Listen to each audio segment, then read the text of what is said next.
MAME phase. Hello. Well, I've not streamed on YouTube for a little while, but I've decided to set up a new PC at a friend's place, and I'm just testing now to see if I can stream here. I don't know if this is going to work or not, but it appears it is, because we have a few people in the chat who have said hello, including Adam Garcia and Aussie Guy, so welcome to both of you. So yeah, I'm sent. This is just a test of this new setup, and I'm going to start by playing a bit of one of my favourites, which is a Semicom game called Twinkle. So let's see how this goes. Now, I'm only on a single monitor for the main PC here, so this is a bit of juggling windows around, a laptop with status, but anyway, welcome. So this is Twinkle. This is Semicom's follow-up to Hyper Pac-Man. Now, Semicom released Hyper Pac-Man as probably one of the more popular games. It's one of the few games they did that actually got bootlegged and ended up being renamed as Hyperman later on. But yeah, they did a sequel, and it's Pac-Man with a few twists. It's got all these little secret passages and all sorts of things going on, and lots of fruit to collect. We can pick up blasters and blast the ghosts away. And you know what? I've always thought these games were just as good as any official sequel Namco ever put out. What exactly is Twinkle? I mean, I don't know. I don't know where the name Twinkle comes from. I guess they just didn't want to call it Pac-Man again and get the wrong attention from Namco. There we go. We've got a solar helmet now. We can fire some stuff, and you can blast away at the blocks too. So if you've got the X-ray specs, you can see where things are hidden. You can blast away as long as you've got clear. It's a bit like Raider 5 from UPL, where you have to have a bit of clearance away from the blocks before you can blast them. Hey Eric, welcome. The first time you caught one live. Yeah, I've mostly been streaming on Twitch instead lately, just to try and build up a bit of an audience there. But yeah, I do have to do the YouTube ones every now and again. I've not abandoned this platform. So it's good to see you, and thank you for dropping by. Yes, that big pill there lets you skip the level. You get a bonus stage. I'm not promising this is going to be a super long stream, and bitrate settings might not be ideal. I've turned them down a little bit because I say this is more of a shared internet here because other people live here and they use the internet quite a bit too. So, Semicom did Brixian, yes, when there was still shared computer system. That is their Puznik ripoff. Yes. We seem to have lost an audio channel. That would sometimes happen with these Semicom games. Not quite sure why. I don't think it happened before the YM rewrite, but it definitely happens these days. Yeah, Brixian's not bad. I mean, it's I'd say it's a serviceable Puznik ripoff. It gets the basics right. I play far worse Puznik ripoffs. But yeah, Semicom are one of those Korean developers who made many original games, and that was a bit different because many Korean companies just bootlegged other people's games, you know, stole code. But Semicom, they wrote everything themselves. Some of the graphics maybe heavily inspired by other games, but they're all original programs, and they spent time protecting them too. And one of the things I did in MAME many years ago was emulate many of them. I worked out how the Semicom protections worked in general. Usually, you know, they were copying code into RAM, and decided, you know, I wanted to get as many Semicom games emulated as I could. So, you know, in terms of history of MAME and MAME development, these hold some fond memories for me too. Obviously, I'm just clearing the levels right now. Yeah, Final Tetris wasn't the best one. People know that as being the Tetris game with a Michael Jackson rip-off character in it, which is quite silly. But yeah, Final Tetris unfortunately doesn't play as well as maybe you'd hope. But they did this as they did the XS 3-in-1 thing, where I think XS was XCSS was one of their internal teams, which had different versions of this, and New Hyperman, which was more of a shooter. And then he did a really good game later on called Mr. Kicker, which is again is kind of a Pac-Man based game. So you know they did do more than just these in terms of the Pac-Man style games. And I think they also did some platform games like Metal Saber, Toppy and Rappy. They obviously had their Cookie and BB games, which were interpretations of Puzzle Bobble. And again, they play quite well. Yeah, this was mainly a Korean release, but the Semicom games did get quite a bit of distribution in Europe. So you may have played these outside of Korea. I mean, most of the boards were sourced outside of Korea. In fact, I think we're missing the Korean original releases for many of them. But as far as, you know, Pac-Man style games go, this is, you know, better than many of the games around the time. It still holds up well now. It's one of those that I'd really love to see get a release on modern platforms. I don't know if anybody is in charge of the Semicom IP at this point in licensing it out, but it'd be nice to see something like this on, say, an Evercade or, you know, that kind of thing. Yeah, you can jump at the right times. I forgot that. But we need to get the teleport, and then we need to get out of here. Yeah, we're losing all our lives here because I've mismanaged my power-ups. Hello, 5 kills. Good to see you too. Good to see you too. And yeah, I do notice as soon as I'm streaming back on YouTube, there's quite a few more people dropping by. Twitch is a little bit quiet, but I'm glad to see everybody here still. So I don't know what we're playing tonight. If anybody's got any suggestions of games they'd like to see me play, please do drop them in the chat, because this is fairly unplanned as far as these streams go. I have a basic MAME set on here. I don't have all the CHDs at the moment. This is a new build PC, which I've just installed here at a friend's house. Dragon's Lair. Do I have the complete Dragon's Lair CHD? This is a good question. Let me just check. Let me just check indeed. Possibly. Okay, let's see. Let's see if I can actually do that one. I'm not a big fan of Dragons, but Dragon's Lair was added to the latest MAME release. Let's see if I've got what we need to fire up here. Dragon's Lair. So this does have an extra bit on the display. Let's chop it off. So will this work or will this not work? I might have to turn off. Yeah. It doesn't like most Laserdisc games. It's not going to like HLSO filters, is it? Oh, there we go. So yeah, apparently we do have a bit of Dragon's Lair now.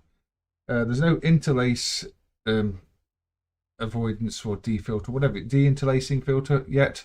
So there are quite a few lines in the image. But yeah, Dragon's Lair, the arcade version, is now emulated in MAME. Fortunately, it's really just a quick time event game that I'm terrible at. So it is a bit late. It is a bit late indeed. I'm not going to deny that. That's why I think the stream won't go on for too long. But yeah, Dragon's Lair wasn't in MAME for many years, and these days,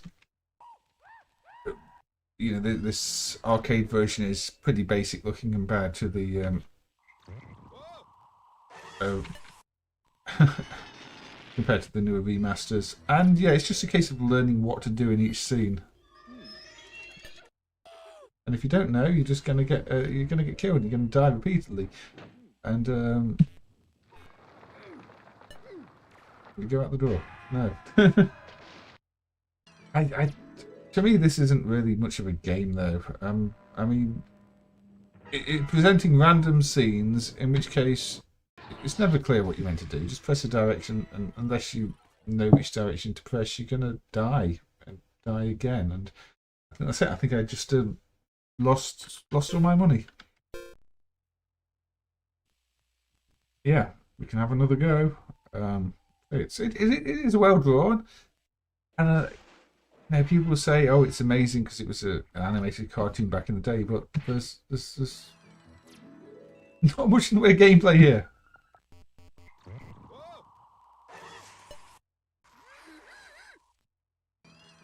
A Universal Azure.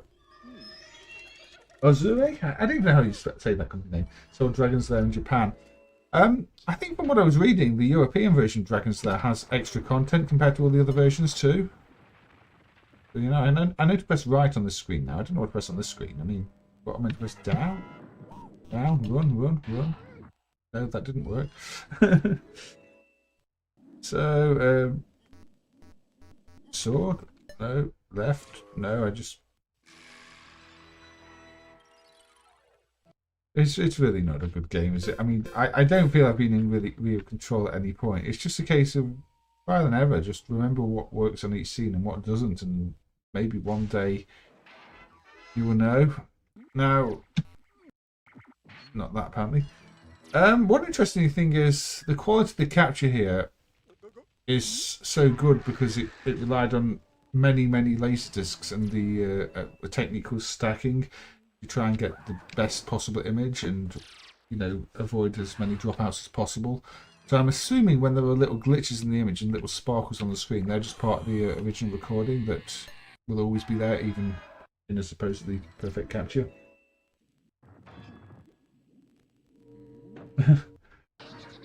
Yeah, the way they ported this to some home systems was interesting, wasn't it? Because is it the Amiga version's done an animation style, which is quite attractive. Then you've got some really bad FMV versions like the Sega CD one, which really doesn't work at all.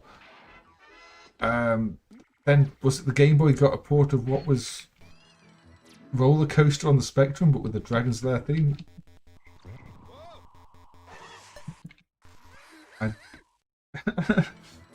Well, this is many deaths, isn't it? Oh, look, at least when it flashes something like that, you know which way to press. I mean, these things make sense because it actually tells you what to press, which is just quick time events. But yeah. There's a NES version too. Yeah, I mean, people tried. You can't say they didn't try. So what am I meant to do on this screen? Down? No, down just does that, doesn't it? I did that before. The Game Boy Color one was done by Digital Illusions, if you remember correctly. I mean, if it was, that would explain. Digital Eclipse. Okay, I mean, Digital Eclipse. Sometimes really good, and I think they did some of the really early pre-MAME emulation things, didn't they? Some of the collections, and they were really good. And then they did plug and play games that weren't so good. Anyway, that's a bit of Dragons there. I mean, I don't think we're going to get very far on it because I don't know the game. But yeah, that does run in the latest version of MAME. So if you like Dragon's Lair, that might want to check out.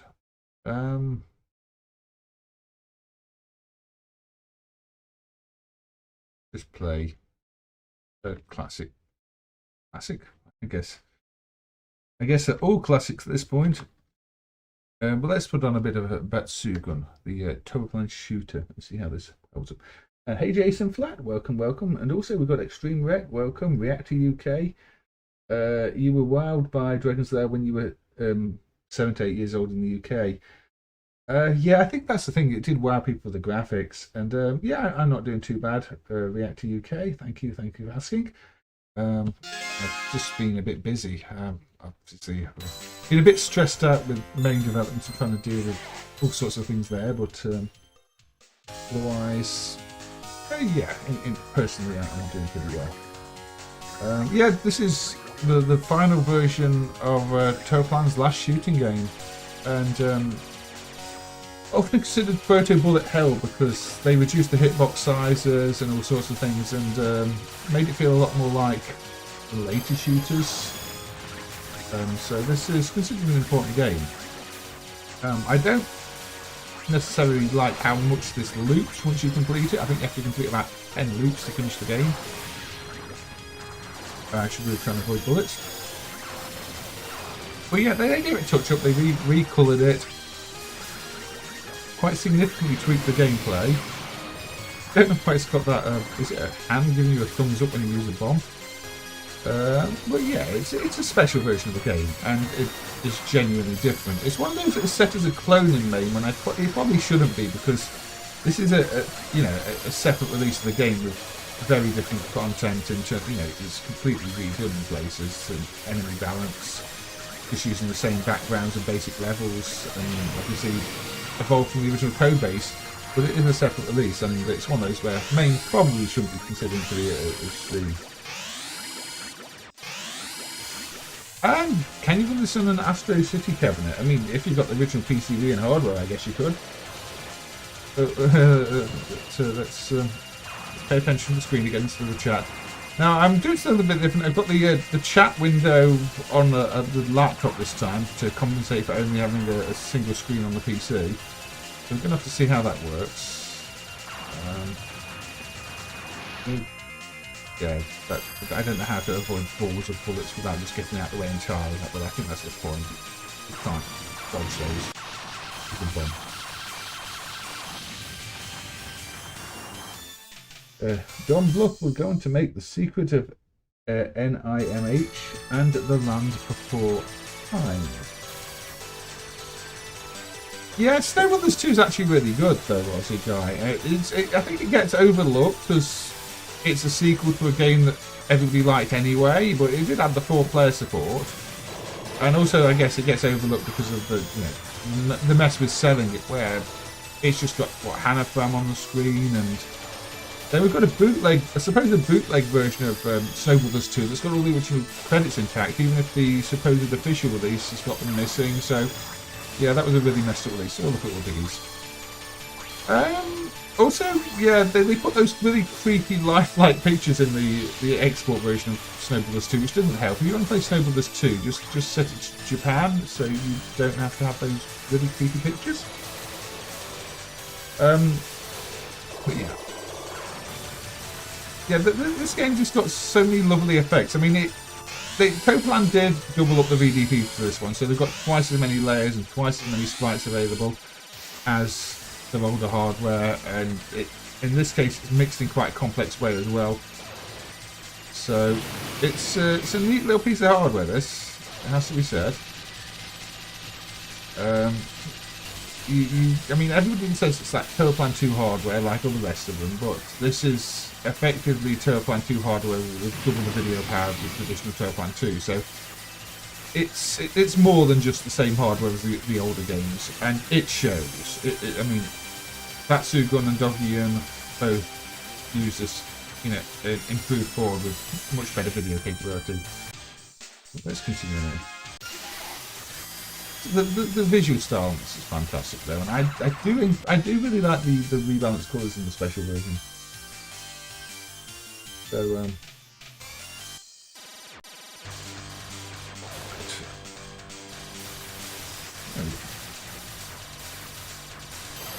now I was bugging a little bit with OBS on this system. For some reason, some of my OBS filters, the dot effect files, just don't want to work on this PC, and I don't know why. It's got the same NVIDIA card as my home PC. I've got everything installed, but they just do nothing.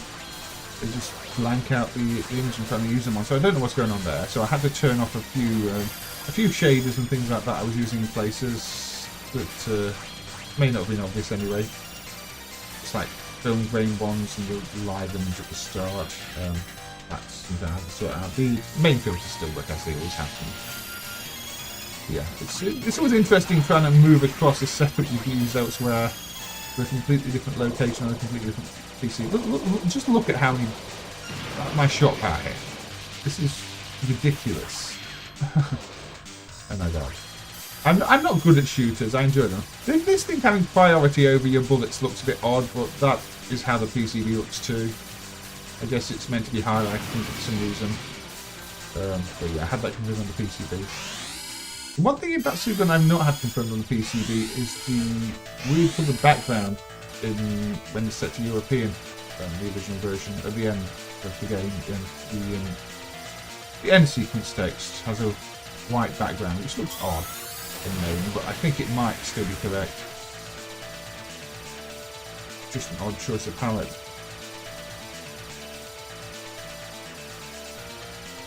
So yeah, this setup seems to be working.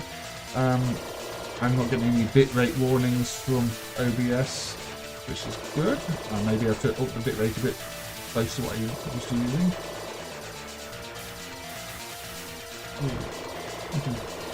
This is one of those cases where slowdown really helps too. Yeah, Space Ace and Dragon's Lair tend to go hand in hand at Extreme Rec when you talk about the games. I imagine we'll see that one in MAME. Probably sooner rather than later, being that it's one of the more popular ones, and I'm sure there are plenty of discs out there. It'd also be nice to see the European Dragon's Lair captured, because I think that's got extra scenes. But yeah, Space Ace is another one that got ports of things like the Amiga, and I think it's a very similar type of thing, similar affair. The latest game I'd most like to see, I think, is the Sega F1 one, where they use speed and slow down the footage. I think it's Grand Prix World. It's got footage of you doing a lap of the course, and depending on your speed, they slow down or speed the footage to give you the impression of moving more quickly, which is kind of a really neat thing to do. Ooh, laser got me. Right. Yeah, Dystopia. I don't know if there's anything left of it, Aussie guy. I mean, I'd probably settle for having the DT7 progress merged at this. But how many Laserdisc games were there? Quite a lot. I don't know an exact count, but I mean, there's all the American laser ones on Amiga-based hardware. There's loads of Japanese ones. There's probably more than we think there were, and especially if you and there's all the Spanish ones as well. There's a bunch of Spanish ones. I don't know the exact count, but a lot, I would say. A lot. So where shall we go next in terms of games? Still no way to dump Laserdisc games. There is a way to dump the Laserdisc games. I just don't think anybody has decided on a finalised format yet. Can I demonstrate the new Konami Viper improvements? Probably not here, because I think they require CHDs, and I don't have a CHD set here. You want me to try Kiki Kaikai again? I tried that on Twitch and failed miserably. But yeah, we can have a look at it. What's the set name? So this one recently had the Protection MCU dumped, which is the Motorola MC6801U4 listed there. Previously, MAME used a simulation of the device, which wasn't quite accurate, and it controls quite a few of the game elements. I don't know Don Bluth personally, no. No, Extreme Rec.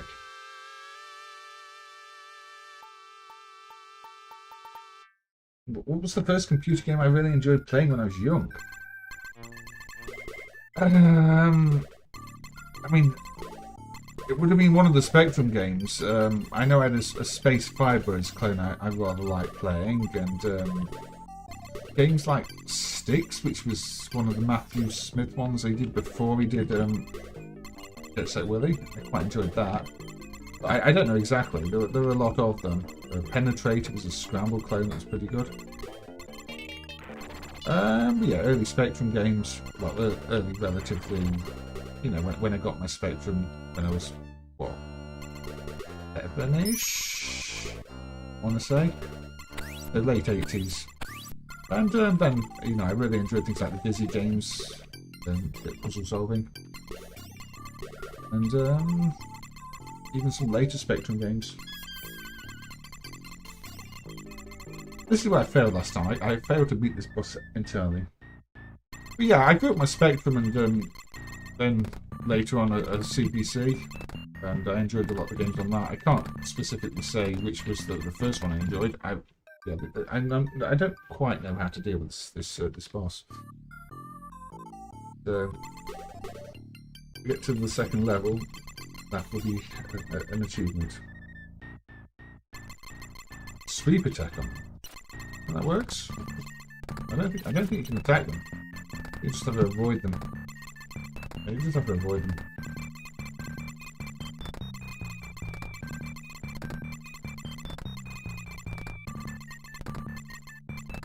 It's one of those that requires quick reactions, and my reactions have never been the quickest. I mean, people talk about the bullet hell shooting as being difficult, but these directed shot things, you know, it fires when it knows you're going to be near.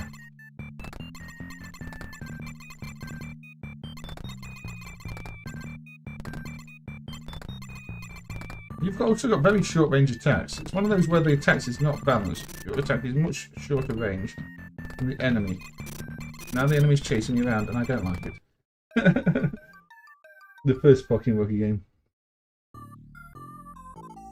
Hold one. You mean hold start 1? If you assume. Oh, I'm not even. Do we even get a name entry? No. Well, I have to get a high score to get a name entry screen as a guy. Up direction.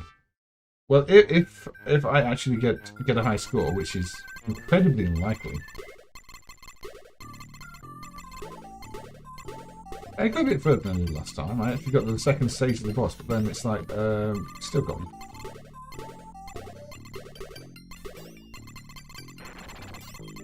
Maybe I'm missing something like arrows. I don't really know. I know very little of this game. Has to be said.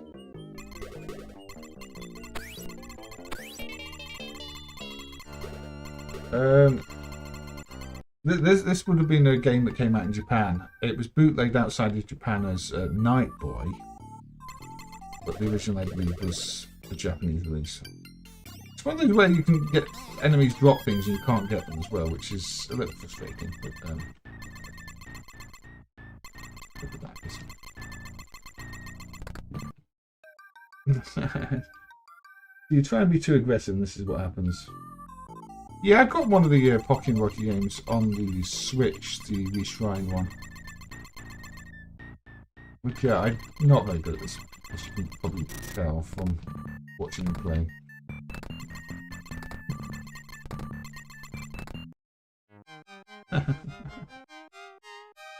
Dear me. Oh dear me. No, I mean, you might be Extreme Rec. I'm not much of a movie person myself. So, yeah.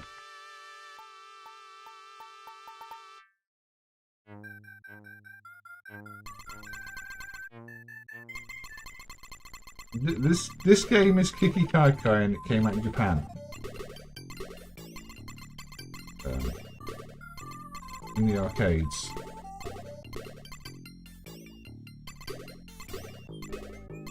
And I am terrible at it.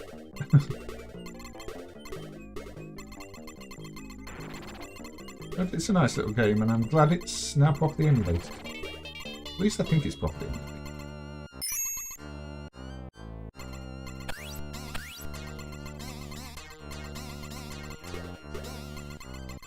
Let's then get to the boss. I just can't beat the boss. Is it North American flyer? Okay, so it must have got some of the distribution in North America then. I'm assuming it didn't get... Oh, the collisions on this are not the fairest. I mean, yes, it touched me, but once you've been playing, say, a bullet hell shooter for a while, something like Batsugun, where you can dodge around bullets quite easily. But you play this, and it's like, don't go anywhere near anything.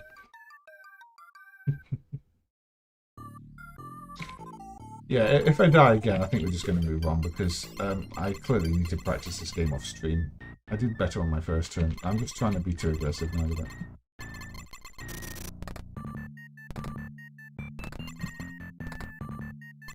The bullets are much faster than you. I don't think there's a safe spot. No. It's not an easy one. I think we should stick with Taito though, shouldn't we?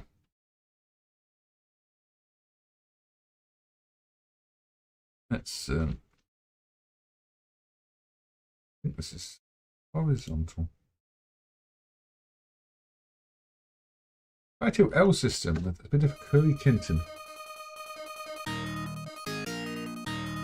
Oh, I could have just done it after any game mode today, was the guy. I thought I had to get a high score. Well, maybe another time. I might practice this offline. So this is Kuri Kinton, which is one of those games that people quite often ask if anybody remembers because they can't remember the title of it. But they always remember. Why are the graphics broken? They always remember a guy riding in on a motorbike like that. Apparently, I found a MAME book that I didn't even know that. There you go. I do love it when that happens. I just play a random game and suddenly, hey, MAME book. But yeah, for some reason the Tazz broken. Never seen that happen before.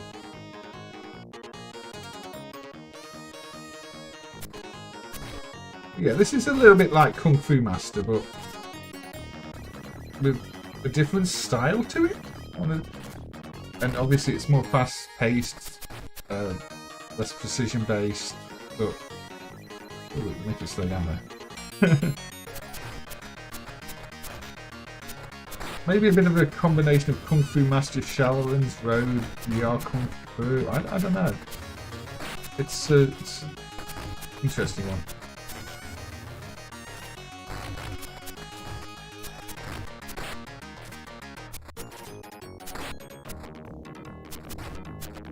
Anyway, let's walk through this school-filled building. Knowing all the funny symbols on the wall. So apologies if the voice quality is not great. I'm using the webcam audio, but I've not got my microphone here. Right. This FM sounds. This is yeah, this is a YM2203.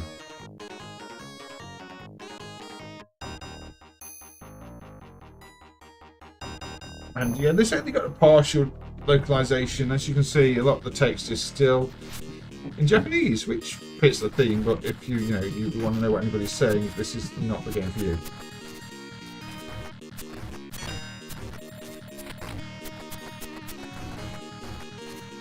This is not how you're meant to beat this guy, is it?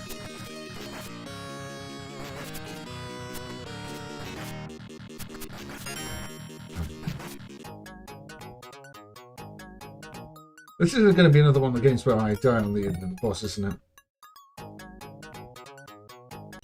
If player 2 is a different character, or just a palette swap, I don't know. I don't know at all. Oh, how far have I got back? Oh, not that far. Yeah, Aussie Guy is one of the channel regulars who comes up with the facts all the time, and I really appreciate Aussie Guy being here. Yeah, now it turns into, you know, the boss fight's like a one-on-one fighter, and it feels even more like some version of the ER Kung Fu. It's a pretty good one-on-one fighter for when it was released, really, at this point. I mean, if you consider that.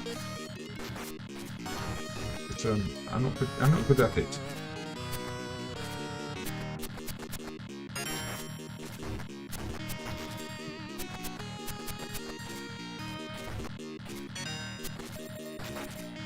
Pinch heart. No, I died again. No, it's not simultaneous. It's take it turns. Shall we do it once more? I don't think we'll get very far because, again, I'm not really researching. I don't have a strategy. And it feels like the Mark Lucas North Star game. Not played that one. Maybe I should. So I think I've only got 2 buttons on there.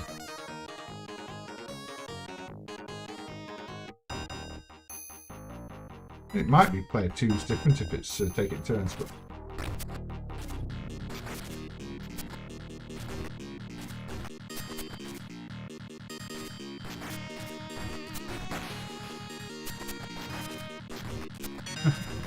I'm not getting these hits in. He's getting all the hits in. This is not good.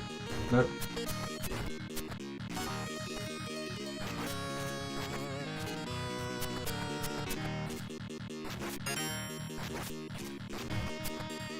I'm getting hit even when I'm trying to avoid hits, which is not good. Not good at all. Oh.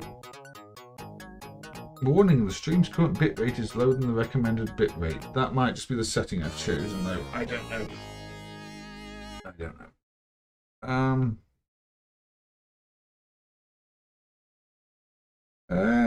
Yeah. What shall we look at now?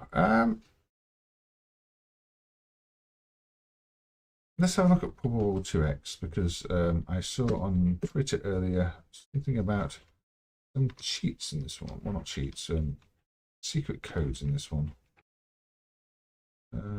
Sound test. There we go. For these F3 games, you always have to turn the volume up in the test mode first. The Taito licensed set of Astro Blast Fighter is interesting. Yeah, it seems to be one of the ones based on the earlier code when it had the bigger stars. We could have a quick look at that in a bit, Aussie Guy. But yeah. So it was mentioned that there were a bunch of hidden codes on this one. If you wait to get to the title screen, it's very good. Right, okay. So I think it's A right left A. Is it A right left A? Let's try again. Can't remember now.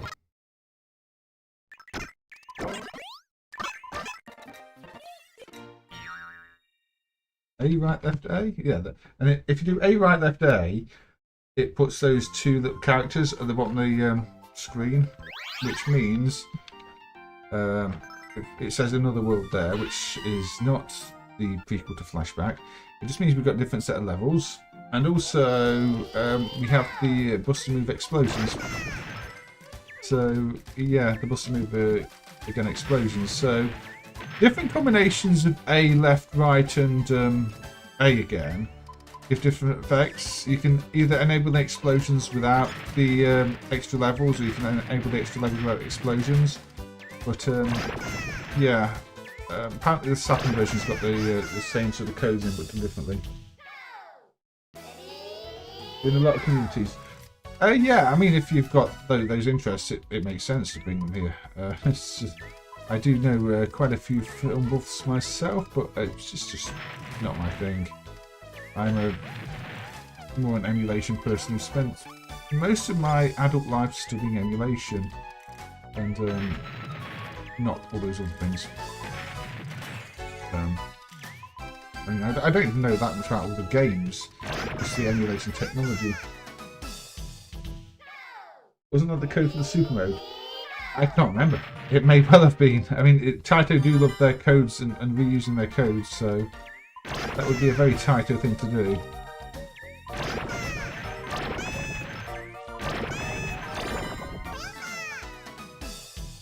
But yeah, you can see this one's got, once you enable the code for the different levels, you get these very bubble-like backgrounds, which I kind of like. Also, the explosion's just funny. I mean,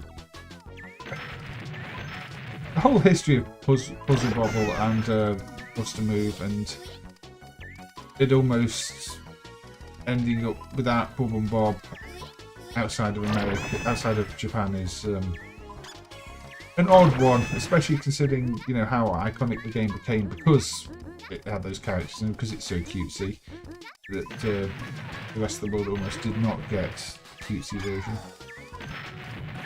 And I guess while they didn't want to take all the cuteness out, putting these codes in was a bit of a nod to the version that wasn't so cutesy.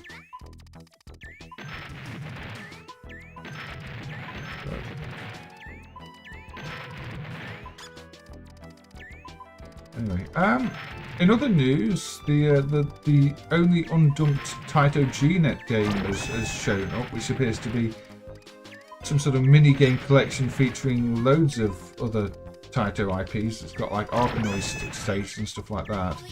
So hopefully we'll see that one dumped and support added for it at some point soon. It runs on a sort of, I don't want to say prototype GNet board, but an earlier version of the GNet hardware, clearly not the final hardware. So I think it's also the first GNet game. So yeah, that'll be an interesting piece of progress to follow, assuming it just get dumped. I do like the GNet games and I've streamed them a few times. It's one of Taito's PlayStation-based platforms. Enhanced PlayStation with a better sound system and much faster CPU.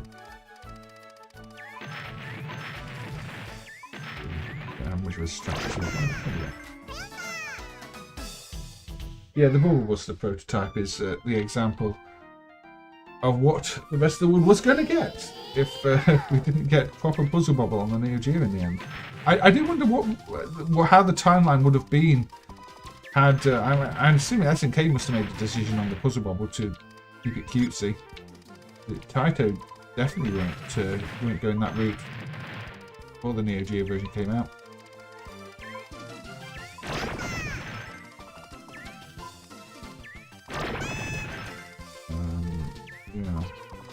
Get that up. Nope. That's ooh, that's not good. I think we might be dead here.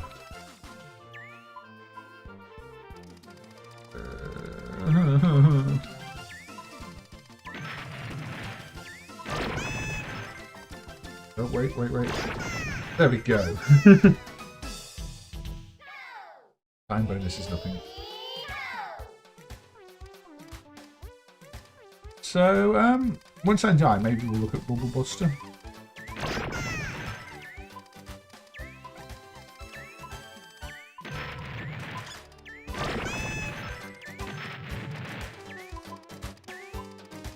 Also, yeah, Puzzle Bobble 2X is the one that has a bunch of Happy New Year messages in it that you can turn off. I guess it was released around that season period. Yeah, so I mean, games that make you think you're going to lose and then just give you a lifeline like that. I wonder if it's intentional. I wonder if they knew that I was one move away from losing, so put that there on purpose. It gives you that sort of roller coaster experience when you're playing the game of no, I'm going to die, and then you get what you need and you don't die. Right, the piece distribution in these games is not always as random as it seems on the surface. Which is why a lot of the clones of this type of thing don't quite work, because they just assume it's pure random when there's often more to it. I mean, especially in a game like this, it will not give you pieces that aren't on the playfield, for example. So plenty of the clones get that wrong. Well, I think, yeah, I messed it up. Go for that other one, Pebble Pool. Yes, that'd be nice if it can show, if it does show up. I mean, it's been a little while since that many prototypes have shown up. It seems to have died down a little bit lately. So, yeah, hopefully. Right, so that's Puzzle Bobble 2X. Puzzle Bobble 2X was also a Japan-only release, I believe. If you region change it, it will crash in the attract mode at the point where it's trying to show the Merry Christmas, Happy New Year messages, because I don't think they ever localized them. So, yeah, Bubble Buster was mentioned. Just quickly look at this. So the Bubble Buster, this is the version of Puzzle Bobble that the world was going to get until it ended up on the Neo Geo with all the cutesy stuff intact. Now, while this is marked as a prototype, I think it is a finished version of the game. I think it might even be newer than the Japanese release. So it's all intact. It's just a version that never officially came out with this theme. But you see, Bubble Bobble gone. The theme's different. It's all very mechanical. I mean, yeah, you still got the cute bubble graphics, but and also this really weird set of sound effects. All the flair's gone. It's just just a puzzle game. It's no longer a Bubble Bobble spin-off. It's bizarre. But this is what Taito apparently thought the rest of the world wanted. Yeah, location test might be better time. Oh, I don't know. It's basically a prototype of a localization. Which obviously they've had in mind for quite a while, because even the Japanese version has most of this intact. But it's another unusual case where the actual sound ROMs are different too. It's very rare in arcade games for regional versions to have different sound ROMs, but in the case of this, and even Bust a Move again on the F3 system, the actual sound ROMs are different. So if you use if you do region hack it, you get the wrong sounds. Well, it's nice that this showed up, because we finally do have the proper sound ROMs for this version and the correct sounds, weird as they are. That's what I mean. Once there's only those colours, like only spawns those colours. Yeah, it doesn't have any of the cutesy bits, and I think if this was the version that had been released back in the day, Puzzle Bobble would not be the well-loved, well-remembered game it is these days. Because that look is a big part of the appeal. So the right call was made back in the day to not release this version. But say they didn't give up. They actually did release Bust a Move again on the F3 system. Before, once we got to Puzzle Bobble 3, just, giving up on that. But yeah, we don't need to play too much more of this. We've seen it. I think Aussie Guy wanted to see a bit of the Taito Astro fighter set.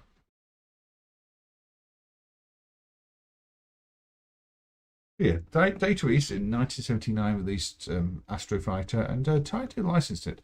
And this is a version that showed up in Spain. And there are two main versions of Astro Fighter. One with the stars like this, the big stars, and another with the smaller stars. It seems like the earlier versions had the bigger stars, and the later versions look less fancy, and maybe they just went for clarity or something. I'm not sure. And as you guys mentioned before, there are undumped versions of the early one with Japanese text for all the Lair and high score and stuff like that. So there appears to be no sound emulation on this one. It might be because I don't think I've got the samples installed on this PC, so lack of sound is expected here. Again, this is a newly installed PC, so we just have to enjoy it being silent. But yeah, Astro Fighter, you have to clear out every wave entirely before the next wave can spawn, and you basically got time limit to your fuel. And if they reach the bottom or you die, it will start the wave again entirely rather than you move on. This wave always feels a bit weird because they tend to spawn on top of each other. But that is how the game is. Again, if anybody has suggestions in the chat, say try to avoid suggesting CHD-based games because I definitely don't have a complete set of those on here. But you see, I didn't clear all the wave. So the wave will restart entirely, and my fuel has not topped up. So that is the challenge on this one. You've got to take out the whole wave, which can be quite tricky.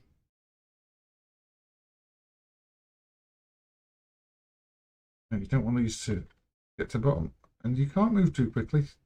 There we go. Yeah, as you guys said, there is an undumped Japanese version. Now it looks like you're shooting your own spacecraft here, although they're firing back. Feels like they should be pointing the other direction. There we go. Now we get this thing with the black background. So yeah, it basically can swap between two halves of a colour prom, which affects the background colour. And some people are more used to seeing it the other way around. So blue on this section and black on the other. But as far as we know, blue on this section and black on the boss is correct. Prehistoric Isle or Rainbow Islands. Oh, I do fancy a bit Prehistoric Isle actually. I don't play that one very often. Not very good at it, but it's a good game. Rainbow Island. Rainbow Island just got re-released. And Taito seems to be trying to make the reworked music for that canon now. Does that count? I think the new version that's on the new platforms, they recoded the music, the actual Z80 ROM with the new music, which does not sound so much like Somewhere Over the Rainbow. So I guess going forward, that's the only version you're going to hear, because it seems like Taito don't want to pay for the rights for Somewhere Over the Rainbow, which is a shame. When does that become public domain? Probably far too long. But at least the enemy didn't kill me. Also, you move up the screen when you fail, so it gets even trickier. But yeah, it's if you grew up with playing Rainbow Islands, it sounds weird without the Somewhere Over the Rainbow bit. But I suppose if you've never played Rainbow Islands before, you won't care.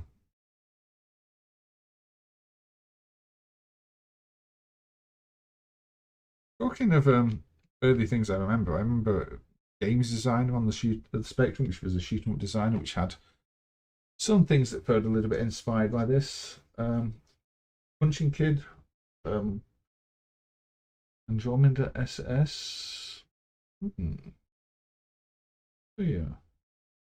Yeah, this is silence, so let's move on, because the silence is not golden in this case. So, Prehistoric Isle. Let's go with the Prehistoric Isle.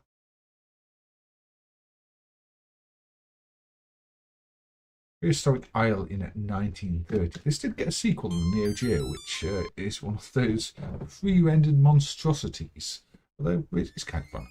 The original, however, despite the super wide font that was very much like an IGS game, is really good. It's one of those early SNK games, late 80s, so it's around the time the Neo Geo was released, to be fair, but on non-Neo Geo hardware. This is earlier hardware. So, yeah, you shoot dinosaurs.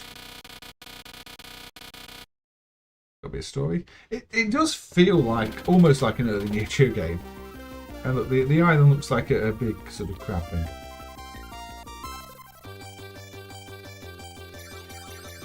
It's based on the NES Famicom soundtrack, is it?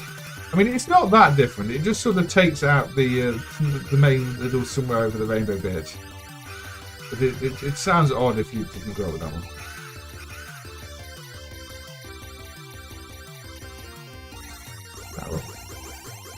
Yeah, I really like the visual style they went for this one. Shading, there's so many. Everything's blended really well.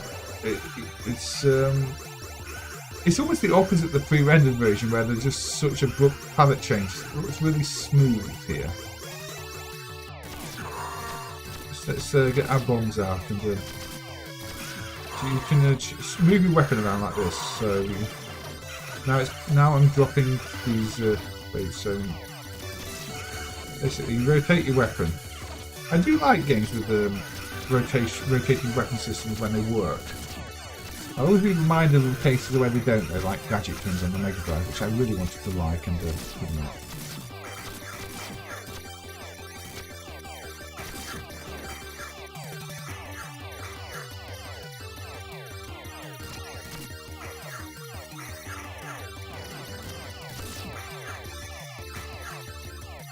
Yeah, in terms of, I want to say overlooked shooters, this is up there. I mean, is it overlooked? I don't know. Kind of feels like it is to me. Although at the same time, it's an SNK game, and maybe that's the thing. If it's an SNK game, it's not on the Neo Geo. It tends to feel overlooked because everyone just talks about the Neo Geo. But it obviously was known enough to get the sequel. But I think the sequel does not really do justice to the original. Even if the sequel had its own interesting ideas, rescue up sort of elements. This is the classic. You can't be the good game of dinosaurs. Oop, I'm dying. I mean, it's a shoot 'em up, but so most of them shoot 'em up. Most shoot 'em ups are difficult, and we've got a nice little well-run dinosaur. I mean, that's unfair. Unless you know that's coming, you're not going to avoid that. Well, okay, but you know, it wasn't super difficult until the boss, and then the boss just gets a little bit cheap. It does wait a little bit before it leaps at you, so you should know. But oh. Yeah, this is pre-Neo Geo hardware, Adam. This is the one of the earlier platforms.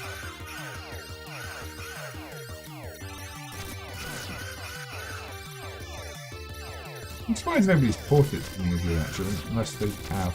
But the waterfall makes you go down, push you downwards. I'm doing quite badly now.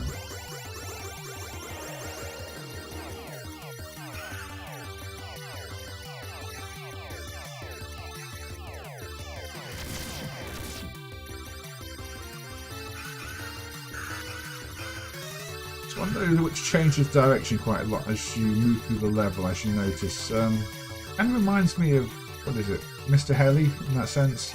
That's another one where there's quite a lot of direction change in the levels. Oop, I wasn't even paying attention to the screen. Yeah,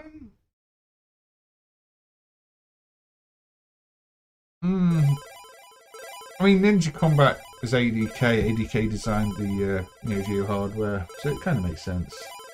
Hey, Fleck, you relocated you. I'm not technically relocated, I'm just at a friend's house and they've got a setup here where we may try and play some multiplayer games. That was one of the ideas. We could try and put some actual games requiring more than just me to play on. So, you need my blessing. Well, you can have a belated blessing. It's been a little while. I mean, we've had many occasions since the last stream on YouTube.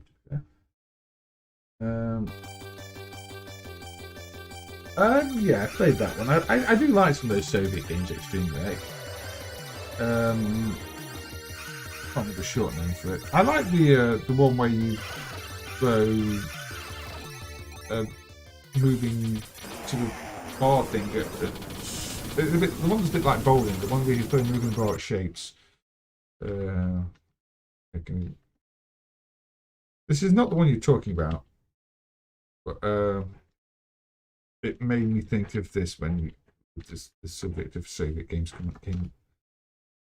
So I think this is the one I really like. Yeah, I like this one.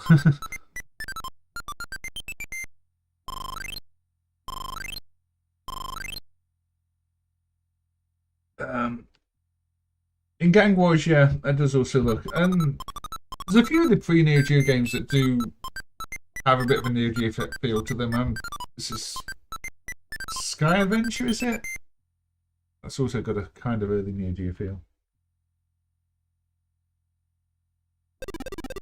But yeah, this one I kind of like, because it's like bowling, but it's a rotating stick, and you've got to knock out the targets. And all the targets are meant to represent the things on the side there. So this is meant to be some cannons. I'm not doing very well. This is like a bunker.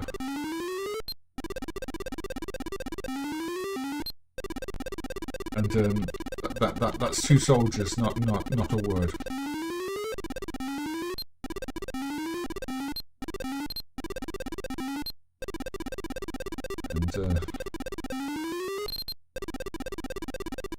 It's a pitchfork, even though it's missing the middle part.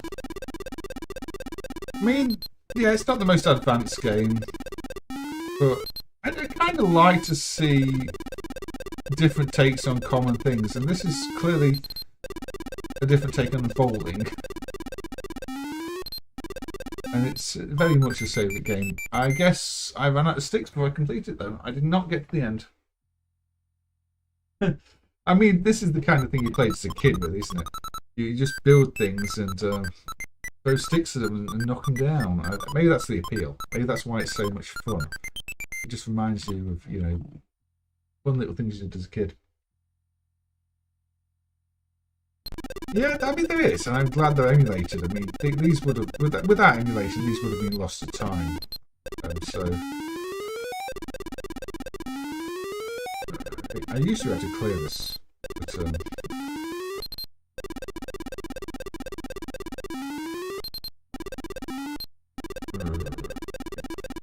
no.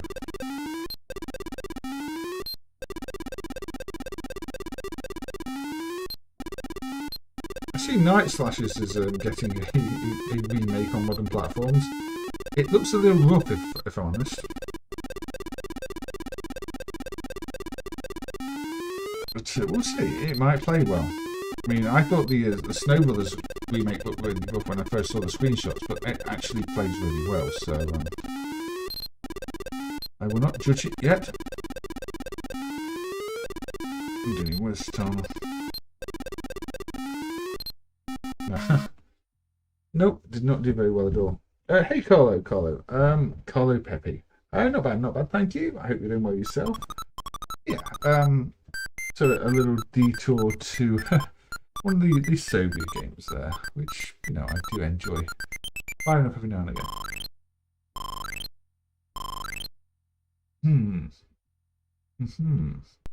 So, shall we move on? What are we going to move on to? I think we're going to go through a very quiet game again. Yeah.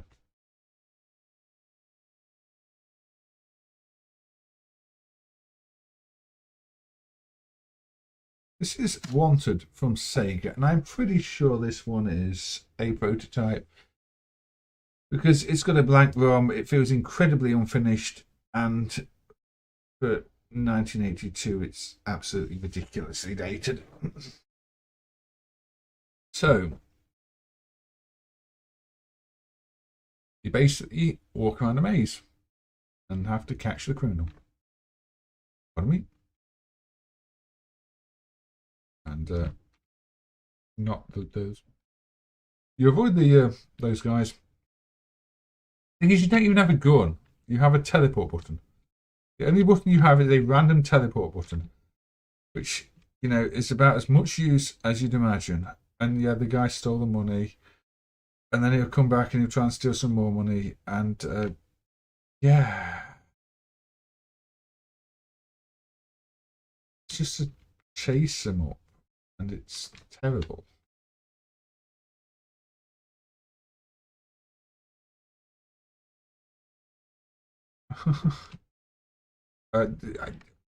If you could shoot things, it might make sense, but there is no code in the game for shooting. It's just a case of you're avoiding these enemies that seem to move at random, and you've just got to try and stop this guy who moves out your way constantly, and then you can just teleport randomly if that takes your fancy, but it's useless, and you can only do it a certain number of times, and I can't teleport again. And yeah. And he's robbed the train again. And oh, he's avoided me again. And oh, there we go. We got him. We got him. No, it has no sound either. I mean, it's discrete sound. It's like the other Victual games. And then we get a different stage, and it's a bit. Now he's stealing a cow. Do we have a cow? I don't know. Let's. Maybe he stole a cow. I mean, I can't find any code in it for firing, so it would make sense if you could fire, but you really, even the demo doesn't fire. It okay, maybe it just got abandoned before they'd put it. Four-way joystick game, yeah, it's a four-way joystick game with a single button which seems to just teleport you to a random location. That is it.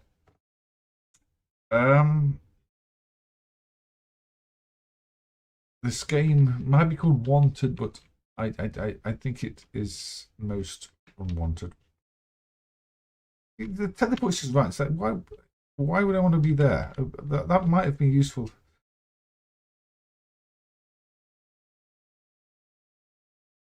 I mean, they had an idea, but it.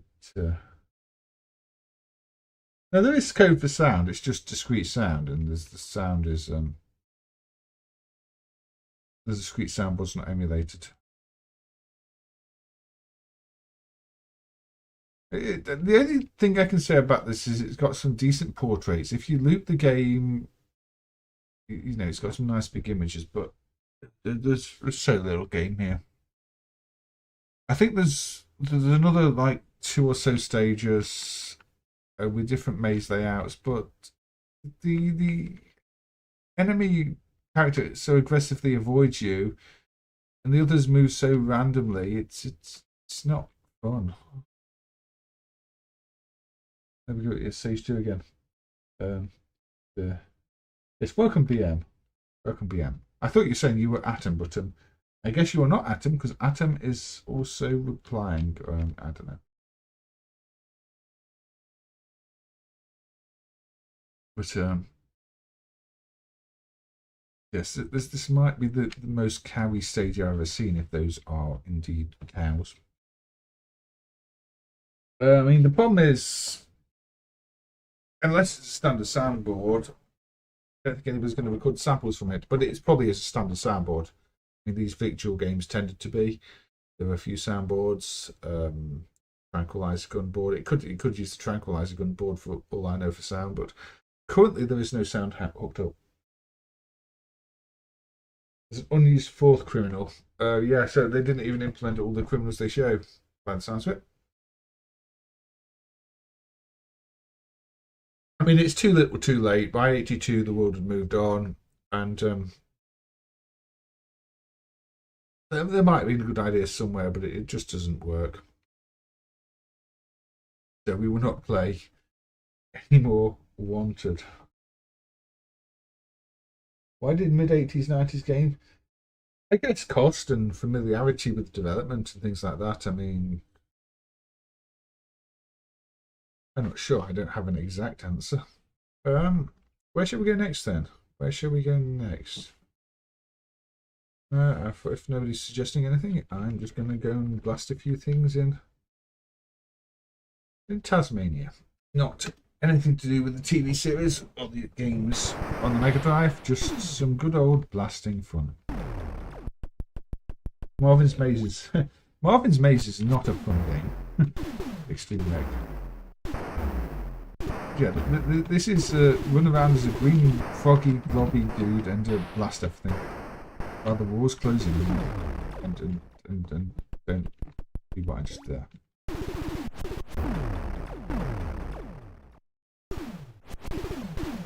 And escape, exit, and we enter the evil eyeball room. I kind of like this. I mean, it's no Robotron, is it? But rooms full of different monsters with different behaviours. Yeah, why not? Everybody likes the good. Wars are closing in a new theme.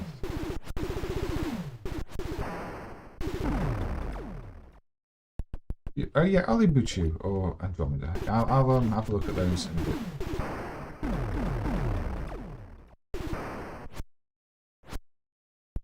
I don't think going up or down makes any difference in this case, but I get stars when you collect the letters. That's weird. Double numbers even. So we'll I've got Andromeda on. Squid Room. Game over already. Oh, we'll have another credit. Tazz-Mania starring the frog who clearly got fed up of crossing the road so often and getting run over and drowning in rivers despite being a frog, so decided to become a game where he just goes on goes postal and goes on a complete rampage and kills everything. It's what happens when you are unkind to your child actors, I suppose.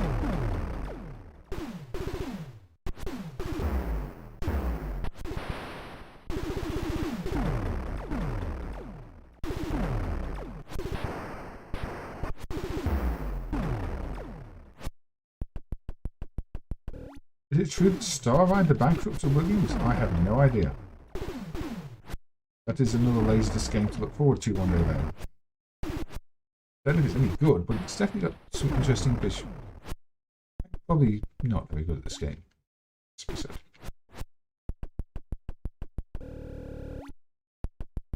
I'm going on to kiss some princess. Okay. Oh yeah, and if you don't escape, even in the bonus room, you can lose life. You can game over in a bonus room, which means it's not really a bonus room. I quite like this one. I'm not very good at it. I used to be better at it. I've not played it in a while. I like these games with colour cycles. The track mode. I mean, clearly it's inspired by the Wounds classics like Robotron. The colour cycles give that away. It's not twin stick though. But as relatively unknown or underappreciated games of the 80s go, that's a pretty. I think we're going back to silence on, aren't we?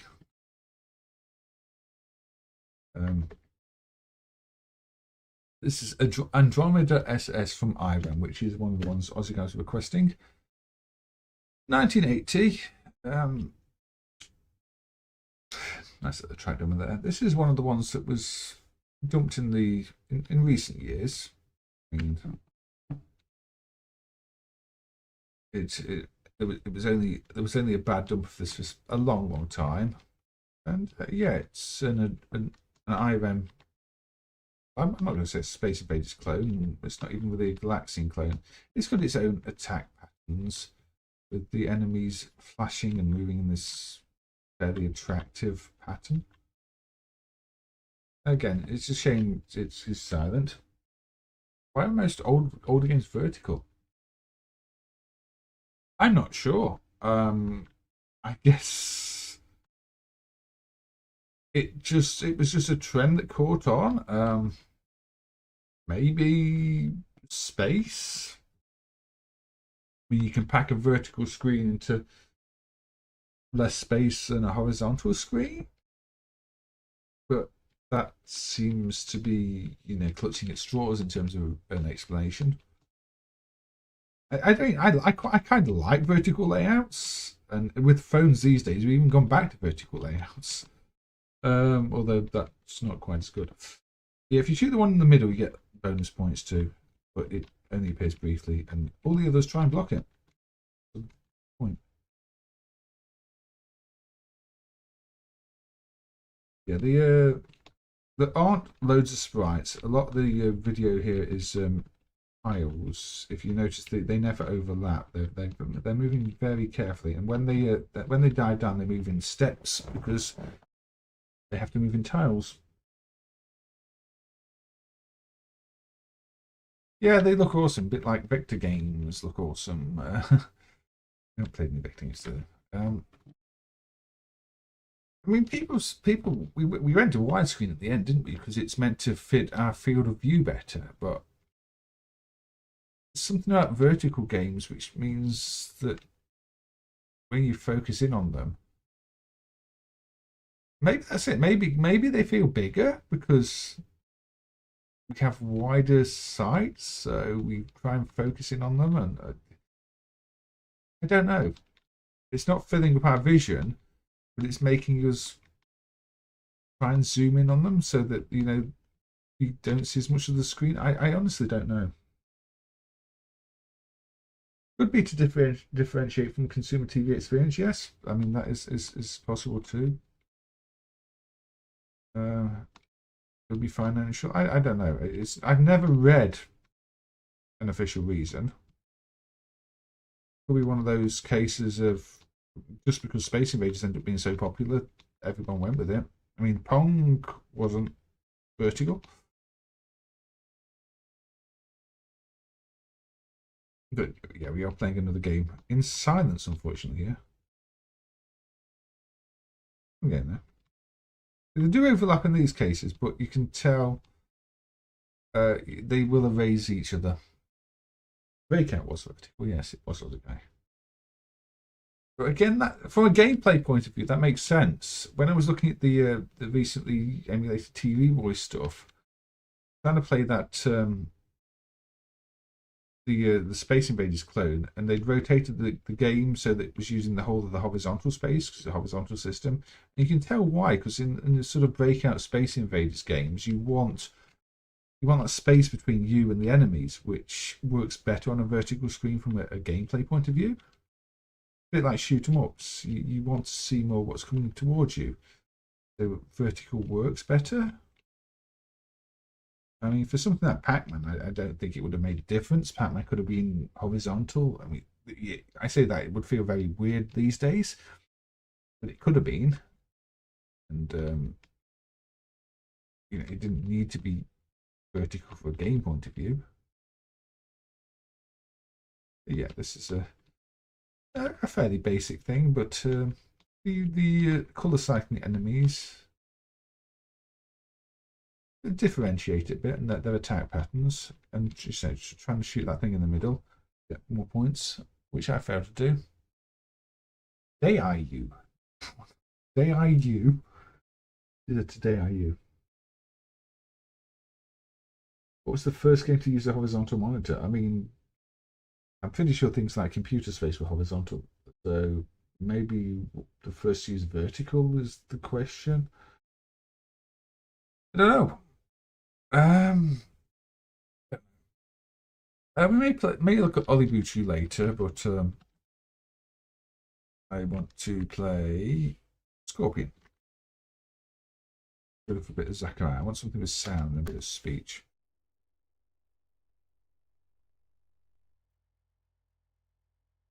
Yeah, I would say horizontal. Computer Space, as all you guys said, I'm pretty sure that was horizontal. So I think it was vertical that came later, then just caught on. Zaccaria, an Italian game, Scorpion. Q, press start. I'm still getting bitrate warnings, but I did specify quite a low bitrate, so that might be my doing. So I mentioned this in one of the previous streams. Whereas it's every game that has extra speech trying to compensate for not being a very good game. And I really don't know what to think of this one. It's like Scramble with oversized sprites, but it's also it feels almost like this influence things like R-Types. R-Types got these spidery things that draw lines everywhere too. But maybe there's another game. I'm not the biggest fan of this because maybe lines come from Missile Command. Maybe this is like Missile Command but with straight spidery web line. I don't know. It's clearly a very Scramble-like game though. But you've got these missiles. But then you're so slow and big that if you forget to shoot a web early, you're just dead. You have no maneuverability. And now we can move in different directions. But very clunkily. I mean, this game is a bit of a mess. I kind of enjoy it, but it's a bit of a mess. If I'm honest. Also, look, blue background again.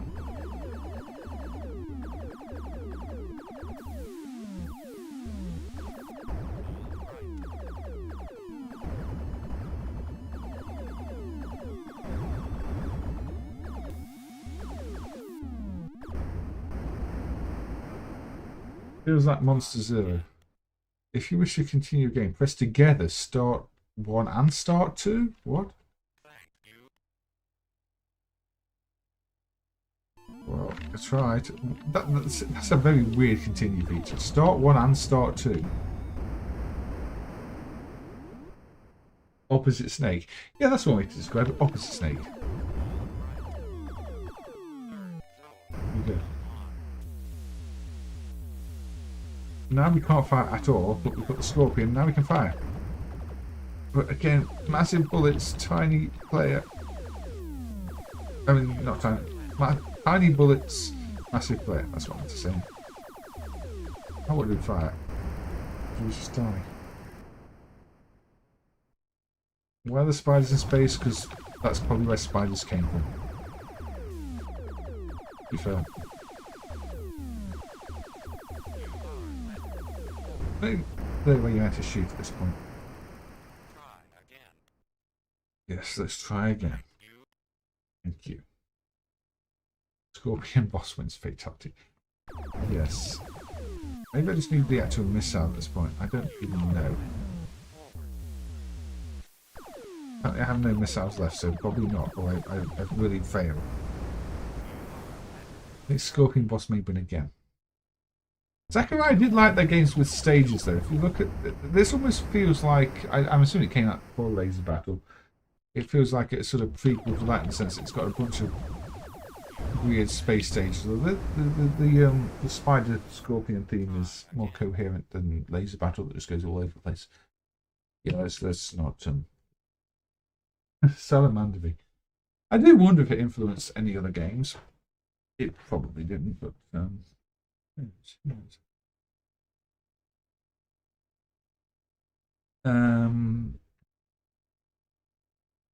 many colours does it have? 16?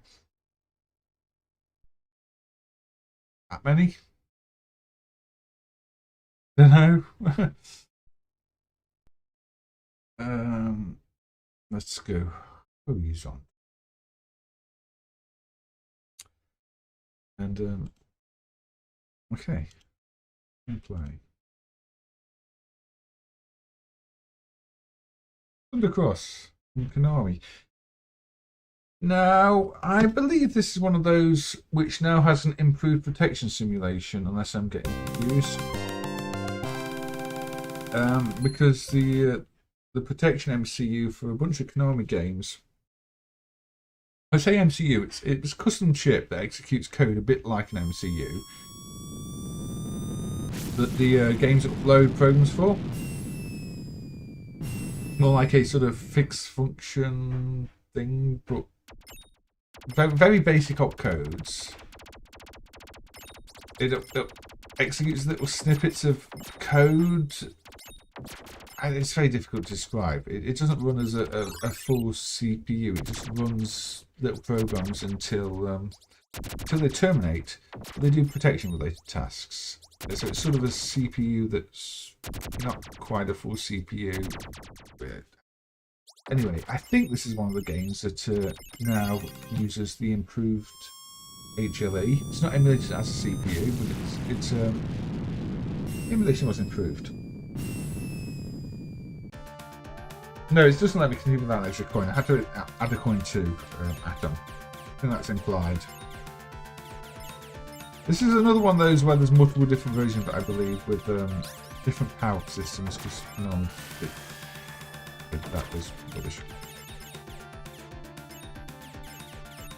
But yeah, considering, you know, Konami add things like Gradius and Nemesis, games like this do feel a bit derivative, even though they're from Konami directly. But, I mean, that's you know, a Gradius attack patterns, and this naturally never saw quite the same success. Boomerang? Is it Boomerang? Oh, I don't know. Inconvenient shot. This just feels like a knockoff of Konami's own games, but it's from Konami. It's still got a good soundtrack though. I mean, you can play it for the soundtrack. Option. I think a lot of companies had that. They make an excellent game in a genre and then not quite know how to follow it up. If you look at, say, Taito and some of their racing games, they went from Continental Circus and Chase HQ to some absolutely forgettable ones. And I kind of feel that Konami did that at times too. Gradius this is not, even though it kind of wants to be. No, it's not much like Zero Wing. I wouldn't say Aussie guys. Zero Wing's at least got that funky mechanic of capturing ships and stuff. This is just really quite basic. To me, it reminds me of an Amiga game trying to be an arcade game. It feels very Euro shooter, very Amiga. It's like it's got the elements that make the game, but not quite as they need to be.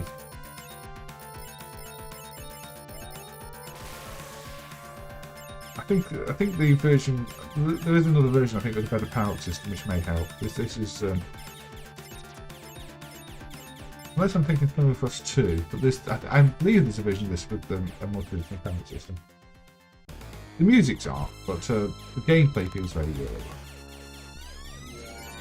It does feel like almost an Amiga take on Guardians, at least to me.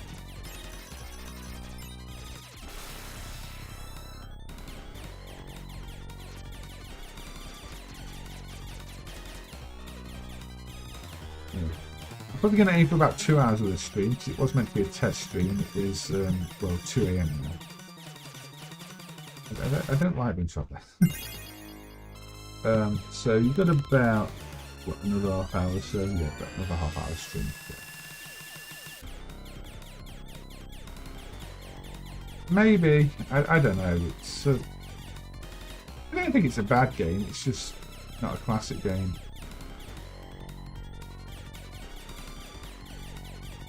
Well, it got a sequel, so, you know, where am I even meant to be shooting then? You see, this... What am I meant to be shooting? I can't even get to the thing I'm meant to be shooting. I've got to shoot there, and I can't get to it. The boss just typed... Yeah. Oh well.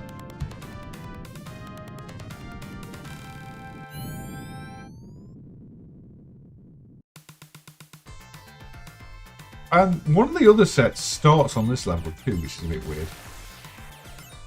I don't know if it puts the first level in later, but one of the clone sets just start on this level instead. Anyway, that was Thundercross. Which set was it starts on that level? Was it A? Hold on. Yeah, the Thundercross A set, sorry. So this set, which is set 2, starts on that level. I've never played it enough to know if the first level actually appears later, but odd, isn't it? And also it starts you with power-ups, look. And it's got, I think this has got, it shows you bomb thing down the bottom, so this is quite a different set.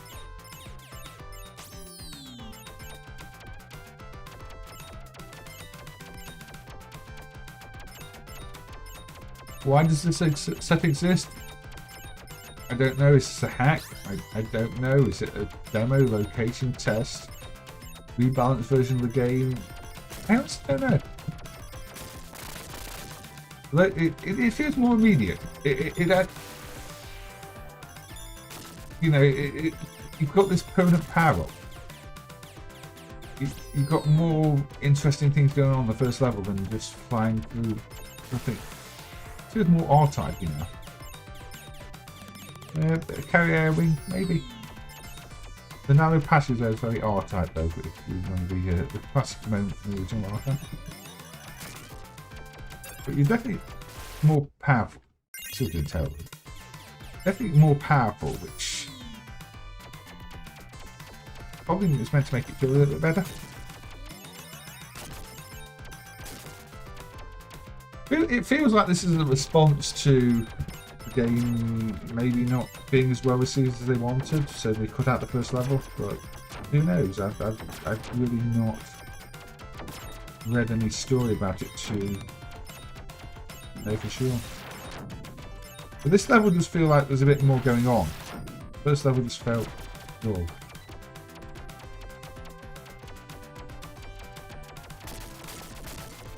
Yeah. Friggin' is missing a weapon. And you know, we did that all the time. They just changed things between versions, between regions. We changed stage orders. I mean, they must have had their reasons. I'm assuming it's based on feedback from arcade operators trying to make a game that may have not done as well, a bit more popular. Unless they're bootleg hacks, but I don't think they are.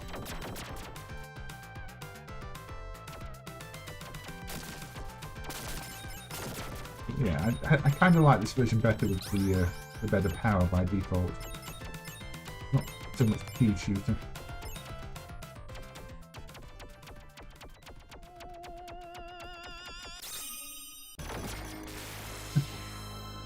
Still don't always get very much time to react to bullets though.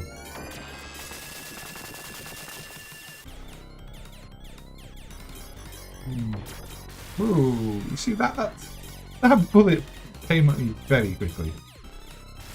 And that one. But then the bus doesn't have much HP, so it's an oddly balanced set, this one. Yeah, it's a better first level. It's a more enjoyable first level, although the balance is weird.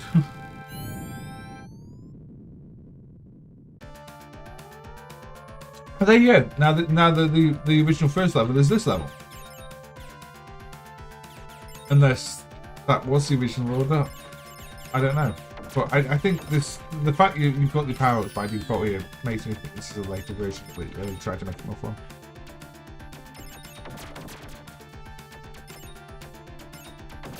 Yeah, now back to this one. We're a bit more powered up, so it's less tedious. I can just attack things and move around and blow things up.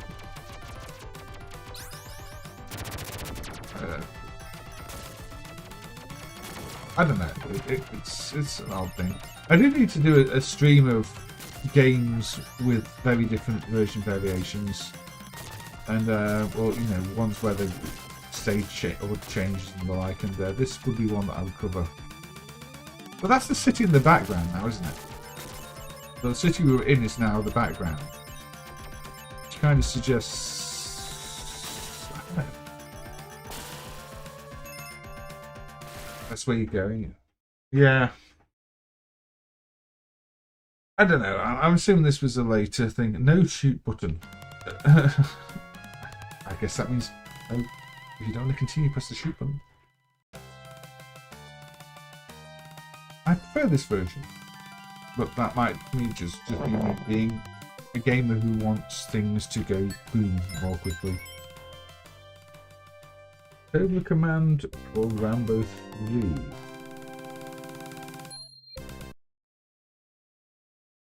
Aussie Guy did have Ollie Boochu in the list, but I may save that for another stream. Which Cobra-Command? The Division 5 one. Cobra-Command, the non-laserdisc game. Oh, Spatter is a good one, actually. Do like Spatter. Hey, Johnny Bond. Game gets hard at level 4. Every game gets hard at level 1. Yeah, I think Thundercross. Apart from the enemy bullets being super fast, that other set did seem a bit easier. But maybe the bullets being super fast is what's meant to compensate for that. Yeah, Data East did the Laserdisc game and this game, both called Cobra-Command. This is more airwolfing. So, honestly, I don't mind this. It's a fairly generic group, but it's not bad.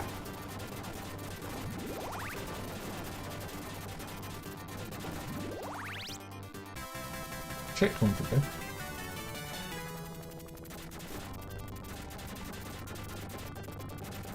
I still need to do that helicopter stream at some point.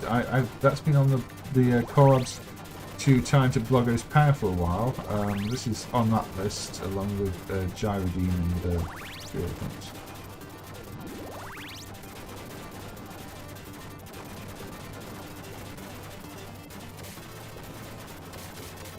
Silkworm.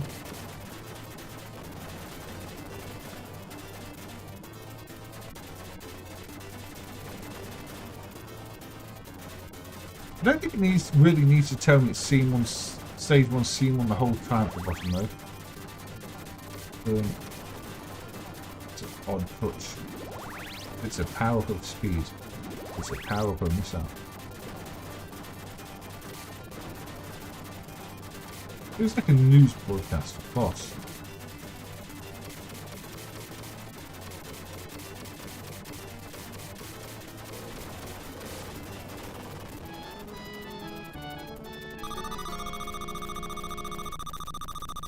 Silkworm's just unique because of the asymmetric two-player option.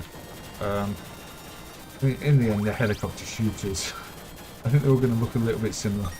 Ooh, you scored 1,000 points. It doesn't really give you a chance to read. You scored 1,000 points. Then you need a chance to read them before telling you what level you're on again.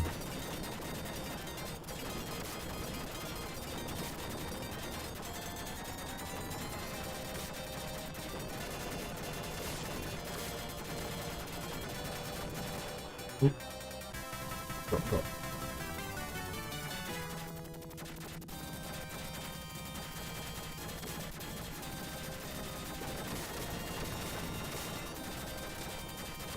And I'm also reminded of Carrier Air bringing UN Squadron again. It's just that realistic looking side-scrolling shoot 'em up with lots of turrets and lots of tanks and jungly things. Big blue sky. Ooh. Okay, okay, game over. He's Monty Python-esque humor, does it?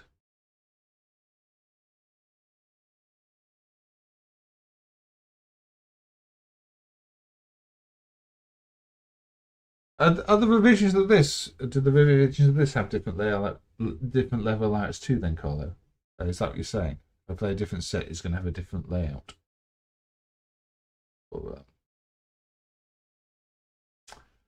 People did like their choppers, didn't they? People did like their choppers. I mean, it looks like it gets very avoidable in terms of scenery later, based on that.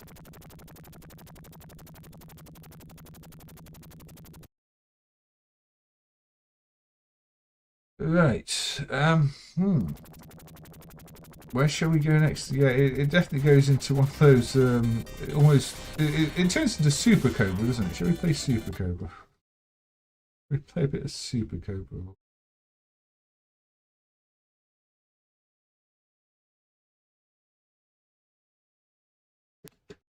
Pretty sure it looks like that game eventually becomes Super Cobra, so let's just play a bit of Super Cobra. Monster Zero? Yeah, we'll have a look at Monster Zero.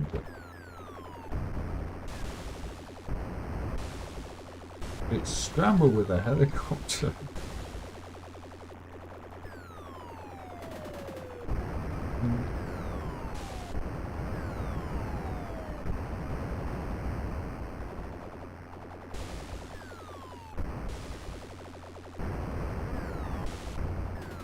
Everybody talks about Scramble. I think Super Cobra tends to get forgotten a little bit, but it is basically just Scramble.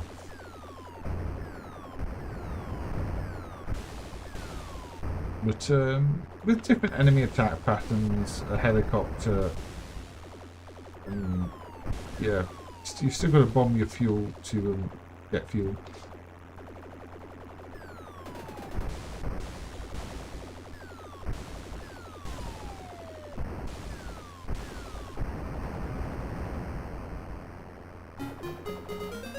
Yeah, it's still very much Scramble. There's quite a few games like this, but yeah, I guess if it's one of those, if it ain't broke cases, just tweak it. I mean, the attack patterns are different at least. It's very much Scramble.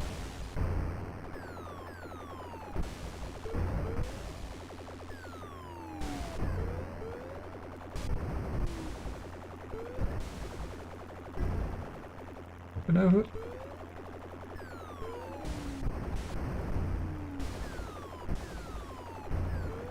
That TV Boy Scramble play wasn't too bad actually. I don't know if many people caught the TV Boy stuff because I did that on Twitch. I did export it to YouTube. We'll pay credit this or so, and then we'll have a little look at Aussie Guy's request of Monster Zero. I haven't played well. Okay, this is a quick credit. Insert additional coin and push the discharge button. Discharge button? I mean, well, if you want. Yeah, there's a few games like that where you think they're more like hacks and bootlegs when they're not. Although there are other hacks and bootlegs of Scramble that were hacks and bootlegs that were sold as their own game. It does mix things up a bit. It's almost got enough to be a sequel, but maybe not quite. Monster Zero. I'm always tempted to play SFX instead. We're going horizontal now. We're going horizontal. So, yeah. This is always quite loud since I preemptively turn it down. Monster Zero. 1982, Neon game. I wonder if BBH has done this on his play to reject streams yet. It feels like play to reject material, and I think he's on 82. You favour Super Cobra? Yeah, I think it is the more advanced version of the concept.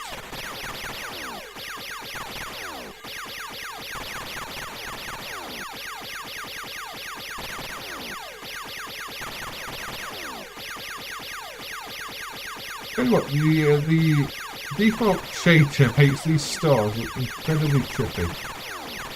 Motion blur on them for the assistance effect is quite something.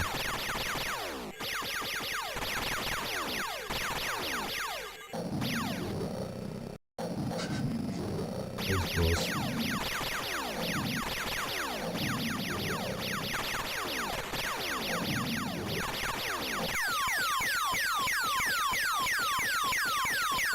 It's still quite loud, isn't it? This is definitely a video game sounding video game, this.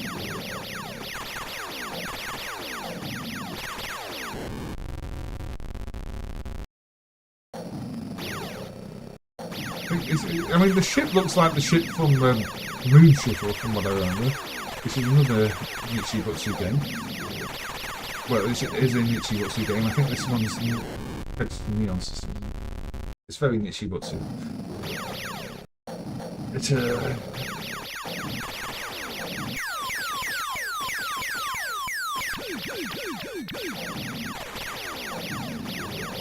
Yes. What did the 80s sound like? This. You can't move past this point on the screen, by the way, so trying to move further forward to dodge. Your shots go through these things half the time. They have a very small hitbox. Whoa! Now they're doing it very quickly.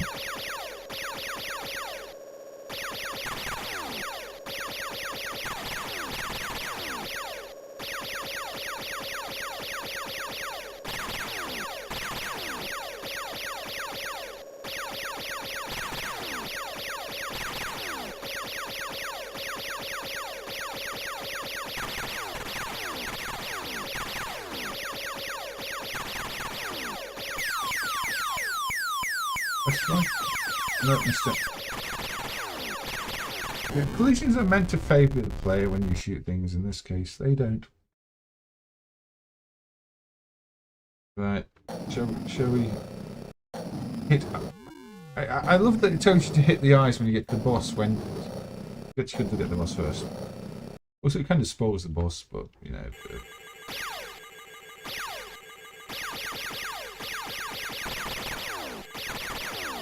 This one more player. Not a player, that's this one.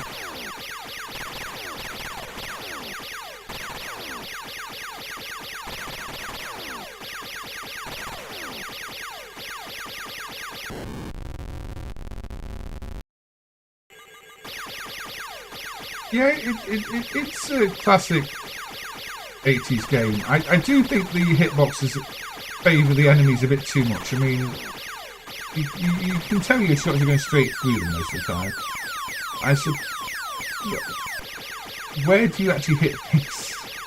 That's the only thing that really annoys me. It's that their hitboxes favour them far too much. Sometimes it feels like luck if you hit something or not.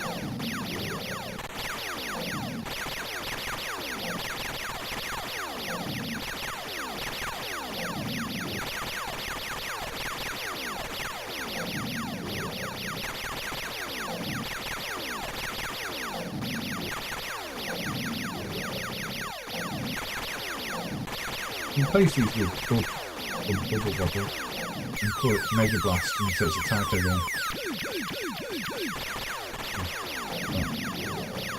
I don't really understand how the scoring and flag system works, but I know when those flag things come along, it's a good idea to shoot them.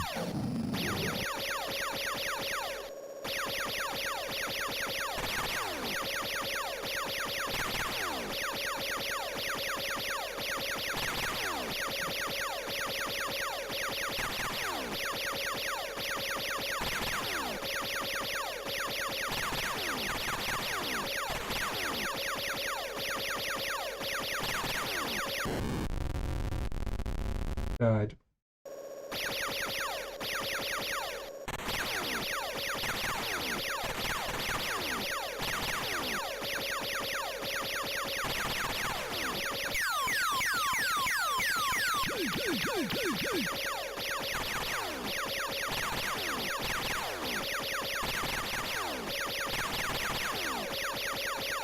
Yeah, they move very, very quickly as well.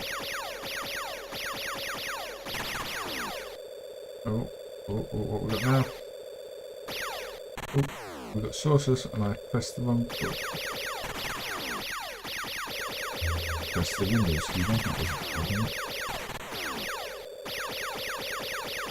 So these are more reasonable because the hitboxes are small, like the enemies are small. But I think the hitboxes on these are the same size as every other enemy. But in this case, because the actual sprite is small, you can see where hitboxes are more easily. They're not more difficult to shoot despite the size, although I still die. Abusive stock sound effect. It's 80s sound. It's 80s sound. Anyway.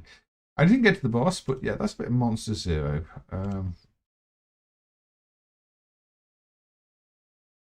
Let's have a look at another one that was dumped in recent years. I think this has also got no sound.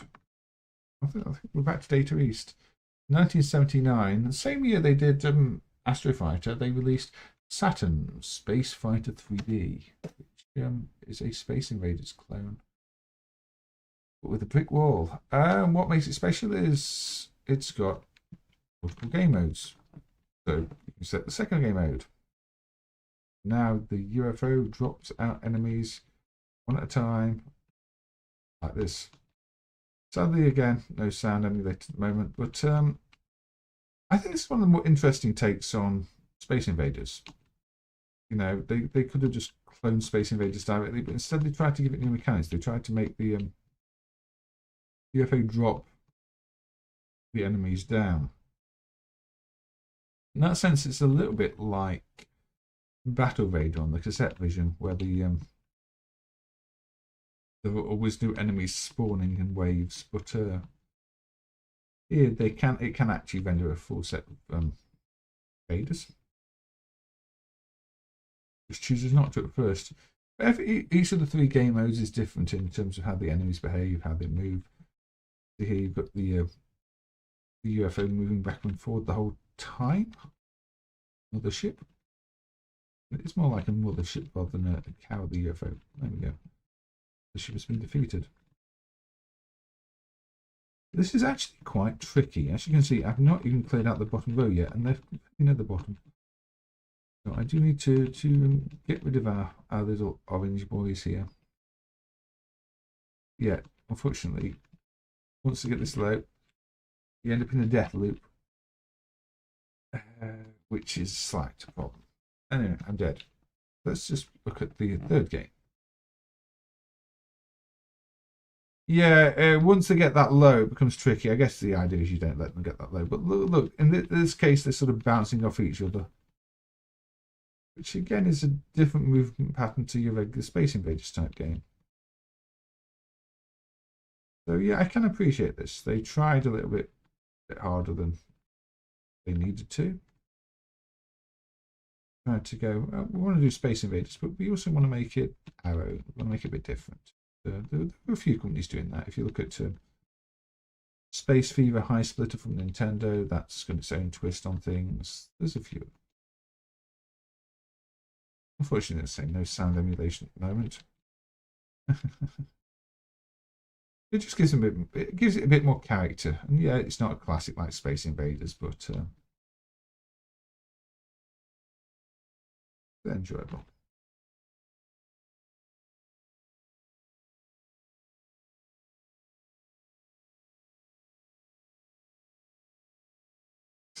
Quite tricky to hear. Yeah, it'll be discreet sound from Mang. Most of these other ones. The problem is once they get this low, you stand no chance of avoiding their bullets. I mean, I couldn't even see that bullet. I just died. I think that's probably the flaw with this one. At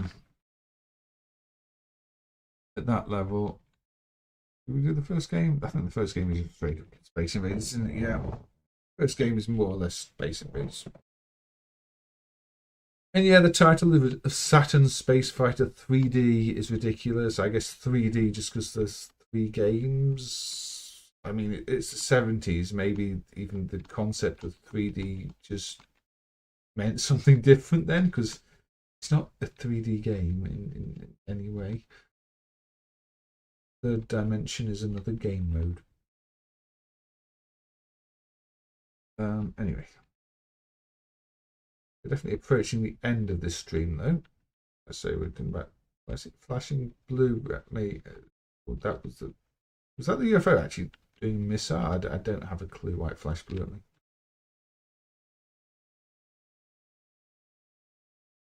Yeah, a little game select menu. Feels very plunged in. It's not the most intuitive one, but it's there and it works.